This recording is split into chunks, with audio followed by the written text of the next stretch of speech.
Welcome welcome welcome. Good morning friends. आज हमारा day 7 है और डे 7 में हम लोग ये पढ़ने वाले हैं इच्छा।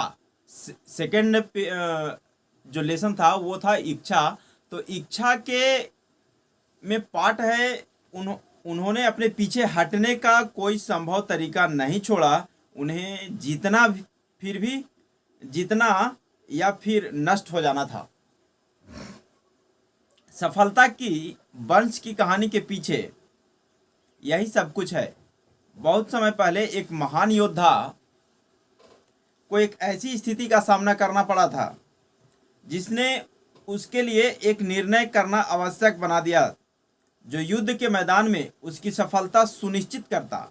वह अपनी सेनाओं को एक ऐसे शक्तिशाली दुश्मन के खिलाफ भेजने जा रहा था जिसके सैनिकों की संख्या अपने से कहीं अधिक थी।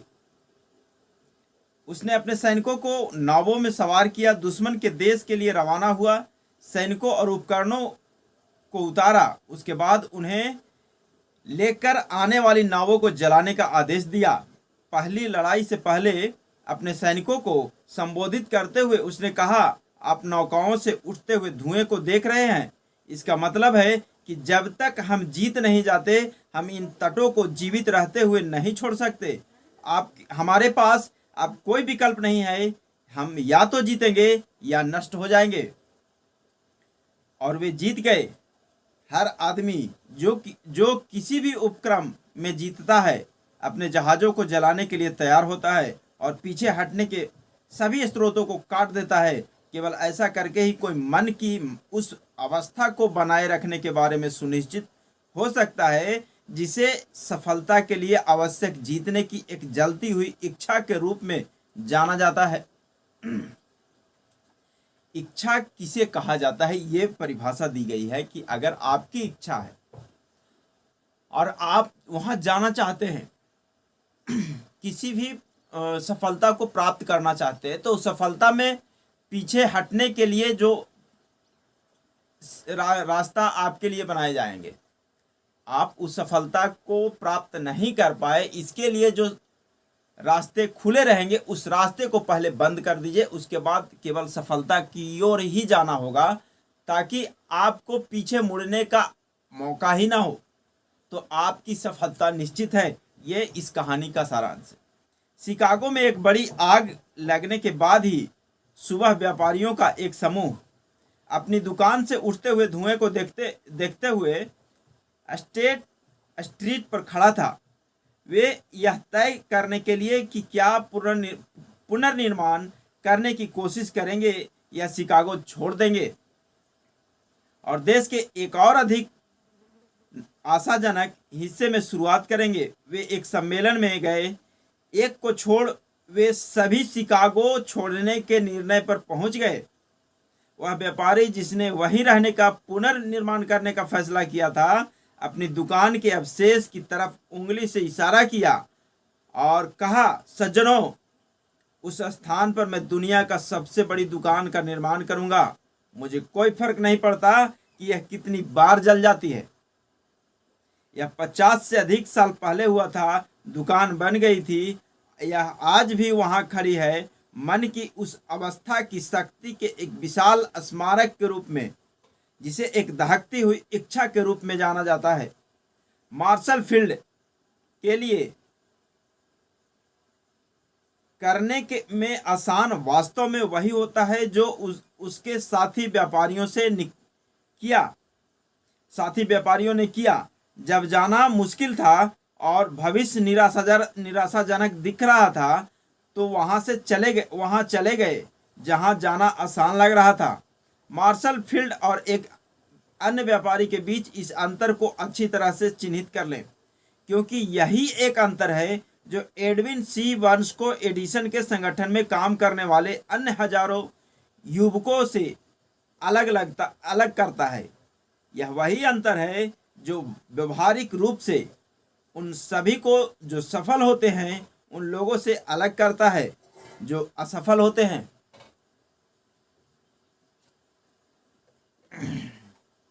तो आप समझ सकते हैं कि मार्शल फील्ड और अन्य व्यापारियों में क्या अंतर थी।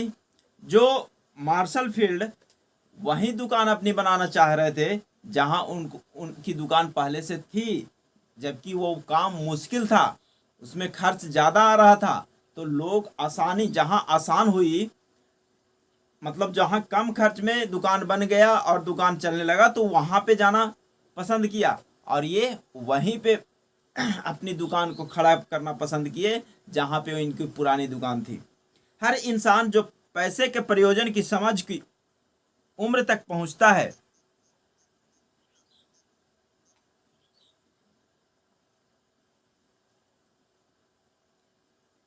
उसको चाहता है, कामना धन नहीं लाएगी, बल्कि मन की एक अवस्था के साथ धन की कामना जब एक जुनून बन जाती है, तब निश्चित तरीके से योजना बनाना और धन प्राप्त करने के साधन, उन योजनाओं का ऐसी दृढ़ता के साथ समर्थन जो विफलता को नहीं पहचानता है, धन लाएगा।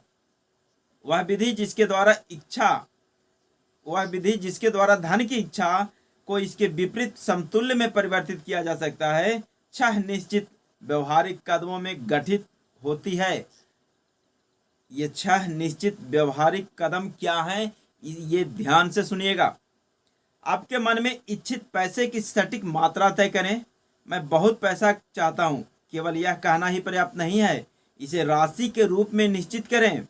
निश्चितता का एक मनोवैज्ञानिक कारण है जो बाद में एक अध्याय में वर्णित किया गया है इसी बुक में। आप इच्छित पैसे के बदले वास्तव में क्या देने का इरादा करते हैं, यह निर्धारित करें। कुछ नहीं से कुछ अच्छा जैसी कोई वास्तविकता नहीं है।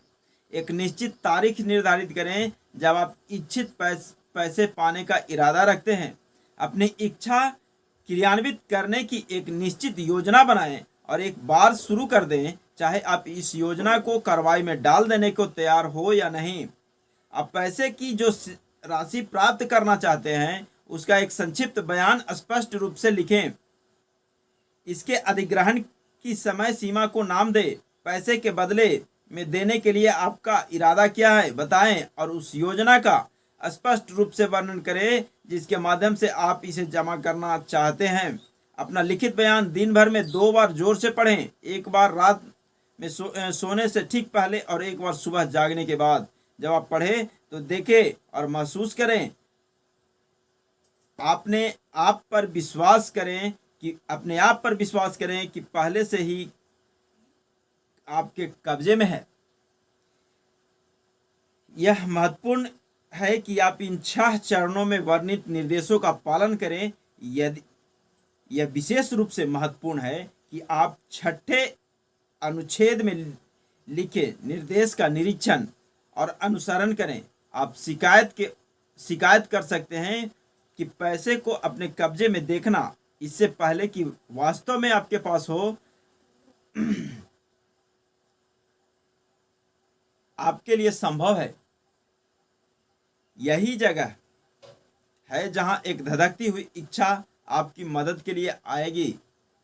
यदि आप वास्तव में इतनी उत्सुकता से पैसे की इच्छा रखते हैं कि आप इस इच्छा एक जुनून बन जाती है, तो आपको यह समझाने में आपको कोई कठिनाई नहीं होगी कि आप इसे हासिल करेंगे। लक्ष्य है पैसे चाहना और इसे पाने के लिए इतना दृढ़ संकल्प बनना कि यदि आप अपने आप को समझा सके कि यह आपको प्राप्त होगा।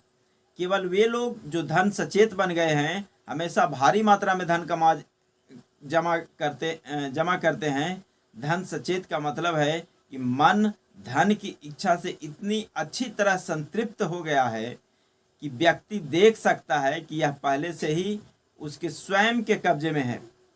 अधिष्ठित जो मानव मन के काम करने के सिद्धांतों में शिक्षित नहीं किया गया है, उसे ये निर्देश अव्यवहारिक दिखाई दे सकते हैं। यह उन सभी के लिए मददगार हो सकता है जो 6 चरणों की दृढ़ता को पहचानने में असमर्थ है। जो जानकारी वे देती है जिसे एंड्रयू कार्नेगी ने जिसने स्टील मिलों में एक साधारण मजदूर के रूप में शुरुआत की थी, लेकिन अपनी छोटी शुरुआत के बावजूद इन सिद्धांतों को अपने लिए $100 मिलियन से काफ़ी अधिक के भाग्य की उपज बनाने के लिए प्रतिबंधित करते हुए प्राप्त किया था। आगे यह जानने में यह भी मदद करता है कि यह सिफारिश किए गए 6 चरणों की स्वर्गीय थॉमस एल्वा एडिसन द्वारा ध्यान से छानबीन की गई थी, जिन्होंने न केवल धन संचय के लिए आवश्यक बल्कि किसी निश्चित लक्ष्य की प्राप्ति के लिए आवश्यक कदम होने के रूप में उन पर अपने अनुमोदन को मुहर लगाई है। ये कदम कठिन परिश्रम की मांग करते हैं, ये किसी बलिदान की मांग नहीं करते। इनके लिए किसी को उपहासजनक या विश्वसनीय बनने की आवश्यकता नहीं है। इनको लागू करने के लिए भारी मात्रा में शिक्षा की मांग नहीं की जाती, लेकिन इन 6 चरणों का असफल अनुप्रयोग अनुप्रयोग किसी व्यक्ति को यह देखने में समझने में सक्षम करने के लिए पर्याप्त कल्पना की मांग करता है। धन का संचय एक मौके, अच्छी कीमत और भाग्य पर नहीं छोड़ा जा सकता। लोगों को पता होना चाहिए कि वे सभी जिन्होंने एक बड़ा भाग्य पाया है, उन्होंने धन हासिल करने के से पहले एक निश्चित मात्रा में वासना, कामना, सपना देखना, उम्मीद करना और नियोजन का कार्य किया है। आप ठीक यहाँ जानते भी हो सकते हैं कि आपको कभी भी बड़ी मात्रा में धन नहीं प्राप्त हो सकता जब तक कि आप धन की तीव्रतम इच्छा में अपने आप काम नहीं कर सकते और वास्तव में विश्वास नहीं करते हैं कि आप इसे प्राप्त कर सकते हैं। आप भी यह जानते हो सकते हैं कि सभ्यता की शुरुआत से आज तक हर महान नेता एक स्वप्नदर्शी था।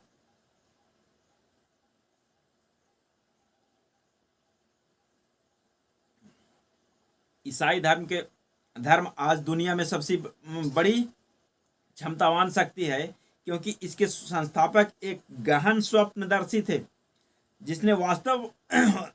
जिनके पास वास्तविकताओं को भौतिक रूप में बदलने से पहले उन्हें उनके मानसिक और आध्यात्मिक रूप में देखने की दृष्टि और कल्पना थी।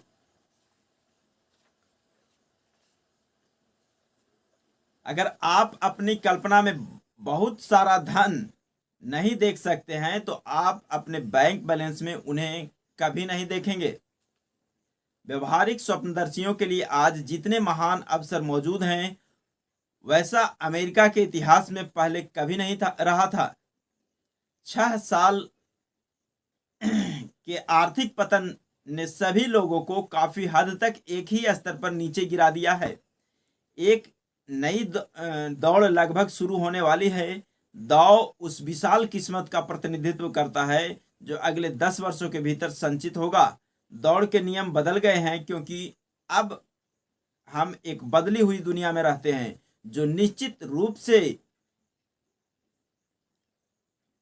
उस जनता के पक्ष में है जिसके पास अवसाद के दौरान मौजूदा परिस्थितियों में जब डर से वृद्धि और विकास की लकवा मार गया है, जीतने का कोई अवसर बहुत कम या लगभग नहीं है। हमें जो धन की दौड़ में शामिल है, यह जानने के लिए प्रोत्साहित किया जाना चाहिए कि यह बदली हुई दुनिया जिसमें हम रहते हैं, नए विचारों, काम करने के नए तरीके, नए नेताओं, नए आविष्कार, शिक्षण के नए तरीकों, विपणन के नए तरीकों, नई पुस्तकें, नए साहित्य, रेडियो के नई सुविधाओं, चलचित्र के लिए नए विचारों की मांग करते हैं। नए और बेहतर काम के लिए इन सभी मांगों के पीछे एक गुणवत्ता है जो किसी के पास जीत के लिए आवश्यक होनी चाहिए, और वह उद्देश्य की निश्चितता, वह क्या चाहता है का ज्ञान और उसे पाने की एक तीव्र इच्छा। व्यापार मंदी, एक युग की मौत और एक अन्य का जन्म चिन्हित करती है। इस बदली हुई दुनिया के व्यवहारिक स्वप्नदर्शी की आवश्यकता है जो कर सकते हैं और अपने सपनों को कार्रवाई में लगा देंगे। व्यवहारिक स्वप्नदर्शी हमेशा सभ्यता के प्रतिमान निर्माता रहे हैं और हमेशा रहेंगे। हम जिनकी धन जमा करने की इच्छा है, उनको याद रखना चाहिए, दुनिया के असली नेता हमेशा वे लोग रहे हैं जिन्होंने अजन्मे अवसर के अमूर्त अनदेखी शक्तियों का दोहन किया है और व्यवहारिक उपयोग में लाए हैं, और उन शक्तियों को गगनचुंबी इमारतों, शहरों, कारखानों और हवाई जहाज, ऑटोमोबाइल्स और सुविधाओं के हर ऐसे रूप में बदल दिया है जो जीवन को अधिक सुखद बनाता है। सहिष्णुता और खुले दिमाग का होना आज के स्वप्नदर्शियों का व्यवहारिक आवश्यकताएं हैं। वे लोग जो नई अवधारणाओं से डरते हैं वे शुरुआत करने से पहले ही बर्बाद हो जाते हैं। अग्रदूतों के लिए वर्तमान की तुलना में एक अधिक अनुकूल समय कभी नहीं आया। यह सच है कि ढकी गाड़ियों के दिनों की तरह विजय प्राप्त करने के लिए वहां कोई जंगली और भेड़िया धसान वाला पश्चिमी नहीं है, बल्कि पुनर्निर्मित और नए बेहतर रास्ते पर पुनः निर्देशित किए जाने के लिए एक विशाल व्यापारिक, वित्तीय और औद्योगिक दुनिया है। धन का अपना हिस्सा प्राप्त करने की योजना में किसी को स्वप्नदर्शी की खिल्ली उड़ाने के लिए आपको प्रभावित करने न दें। इस बदली हुई दुनिया में बड़ा दाव जीतने के लिए आपको अतीत के महान अग्रदूतों की भावना को पकड़ना होगा, जिनके सपनों ने सभ्यता को वह सब कुछ दिया है जो मूल्यवान है। आत्मा जो हमारे अपने देश के जीवन रक्त के रूप में कार्य करती है, हमारी प्रतिभा का विकास और विपणन के लिए आपका और मेरा अवसर है। हमें यह नहीं भूलना चाहिए कि कोलंबस ने एक अज्ञात दुनिया का सपना देखा था। ऐसी एक दुनिया के अस्तित्व पर अपना जीवन दांव पर लगा दिया और इसका पता लगा लिया। महान खगोल शास्त्री कोपरनिकस ने दुनिया को बहुलता का सपना देखा था और उसका पता लगाया। उनके विजय प्राप्त कर लेने के बाद किसी ने भी अव्यावहारिक रूप से उसकी निंदा नहीं की। उसके बजाय दुनिया ने उसकी कब्र की पूजा की। इस प्रकार एक बार फिर साबित हो गया कि सफलता को किसी अफसोस की आवश्यकता नहीं, असफलता अन्यत्र उपस्थिति की अनुमति नहीं देती। यदि आप जो चीजें करने की इच्छा रखते हैं वह सही है और आप उसमें विश्वास करते हैं तो आगे बढ़ें और उसे कर डालें। अपने सपने को आर पार डाल दें। और अगर आपका स्थायी हार से सामना भी हो तो कभी भी ध्यान न दे कि वे क्या कहते हैं। शायद यही जानते कि प्रत्येक अपने साथ एक समतुल्य सफलता का बीज लाती है। गरीब और अशिक्षित हेनरी फोर्ड ने बिना घोड़ा एक गाड़ी का सपना देखा था। सहायक मौके का इंतजार किए बिना उनके पास जो भी उपकरण थे वे उन्हीं के साथ काम करने में लग गए और अब उनके सपने का मजबूत पृथ्वी को कसे हुए। उन्होंने किसी भी आदमी जो कभी रहते थे उनके अधिक पहियों का संचालन में डाल दिया था, क्योंकि वे सपनों को मदद करने में डरते नहीं थे। थॉमस एडिसन ने एक ऐसे दीपक का सपना देखा जो बिजली द्वारा संचालित किया जा सकता है। उन्होंने अपने सपने को कार्य रूप देने के लिए जहां वे खड़े थे वहीं से शुरू कर दी और 10,000 से अधिक विफलताओं के बावजूद उस सपने के साथ वे इसके भौतिक वास्तविकता बन जाने तक खड़े रहे थे। व्यवहारिक सपने देखना छोड़े नहीं। वेल ने एक सिगार स्टोर श्रृंखला का सपना देखा और अपने सपने को कार्रवाई में बदल दिया और अब संयुक्त सिगार का अमेरिका के शीर्ष नुक्कड़ों पर कब्जा है। फ्रेंड्स, आज के लिए इतना ही। अभी तक जो हमने सीखा कि इच्छा